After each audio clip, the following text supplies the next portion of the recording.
છોટાઉદેપુર જિલ્લાના બોડેલી ખાતે સ્વસ્થ નારી સશક્ત સમાજના ઉદ્દાત સંદેશ સાથે દોડ છોટાઉદેપુર 2.0 અંતર્ગત અનોખી સાડી દોડનું ભવ્ય આયોજન કરવામાં આવ્યું હતું। જી હા, માત્ર છે કે છોટાઉદેપુર જિલ્લાના બોડેલી ખાતે સ્વસ્થ નારી સશક્ત સમાજના ઉદ્દાત સંદેશ સાથે દોડ છોટાઉદેપુર 2.0 અંતર્ગત અનોખી સાડી દોડનું ભવ્ય આયોજન કરવામાં આવ્યું હતું।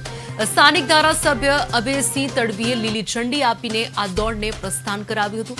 આ કાર્યક્રમમાં યુવતીઓથી લઈને સિનિયર સિટીઝન મહિલાઓએ પરંપરાગત સાડી પહેરીને ઉત્સાહભેર ભાગ લીધો હતો અને મહિલા સ્વાસ્થ્ય, ફિટનેસ તથા સશક્તિકરણનો અનોખો સંદેશ આપ્યો હતો।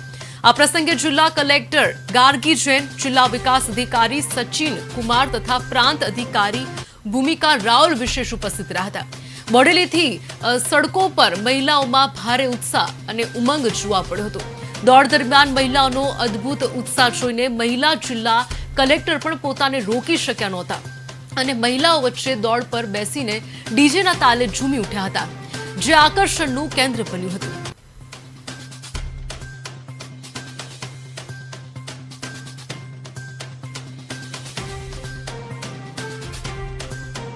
ફક્ત એક શું કહીએ ઇનર સ્ટ્રેન્થની જરૂરિયાત હોય છે અને બધી મહિલાઓને આજ શો કર્યું છે કે એમના પાસે ઇનર સ્ટ્રેન્થ છે અને આ લોકો કેપેબલ છે।